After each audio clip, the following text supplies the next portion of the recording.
Hello YouTube, Facebook. I'm making this video because I've found what I believe is some very incriminating evidence that shows who and what is involved in this reported attack at Parsons Green.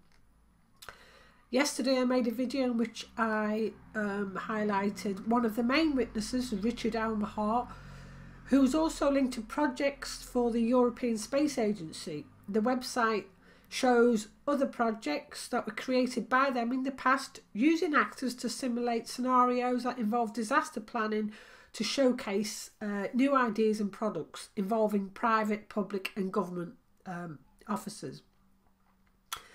This man's also involved with Livewire Digital, which secured a €900,000 contract with the ARTES programme to develop an integrated system for satellite and terrestrial services, which involves a new development of significant value to news crews reporting on breaking stories. Now, ARTES is the Advanced Research in Telecommunication Systems. So a further look at the ESA and the ARTES website talks about GovSatCom.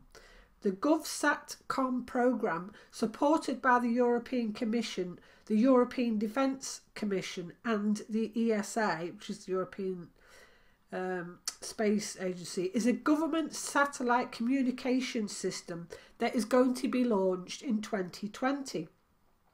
Now on the 14th of June, I found this, 14 EDA members had a meeting. The main object was to pool the capabilities of the satellite resources. Now this document by the European Defence Agency goes on to state that the business case follows a recommendation of the study to explore pooling and sharing of demonstrations as a part of the initiative.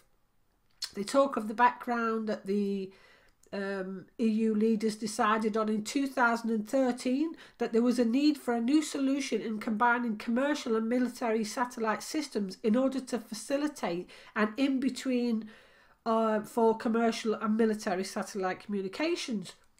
Now, a press release on the 11th of September, which is days before the event, details that Airbus has been given the contract by the ESA, supported by the European Commission, Defence Agency and the ESA, to provide key European countries and organisations and operations with secure satellite communication. Now, the demonstrator contract is to last 2 years, so they're going to be demonstrating for the next 2 years, and the first part is to involve producing and sharing their satellite capabilities.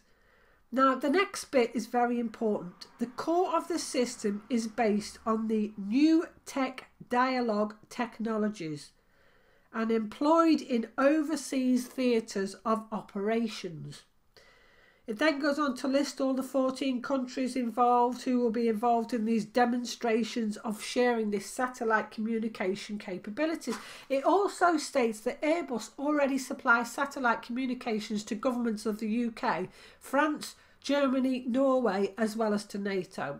So from this we can see that over the next 2 years there will be demonstrations of this new system using the new tech dialogue technology.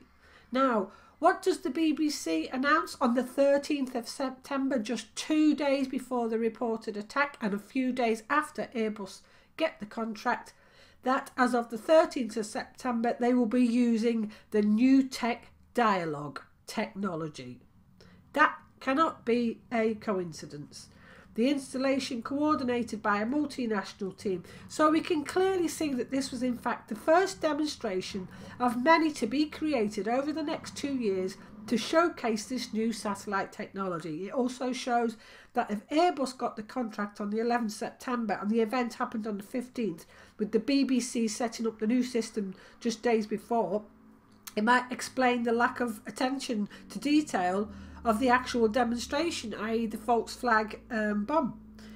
And for those involved, whether they believe they're just acting in a government initiative event or not, these events allow rogue governments to create new statutes that take away the freedoms of the public.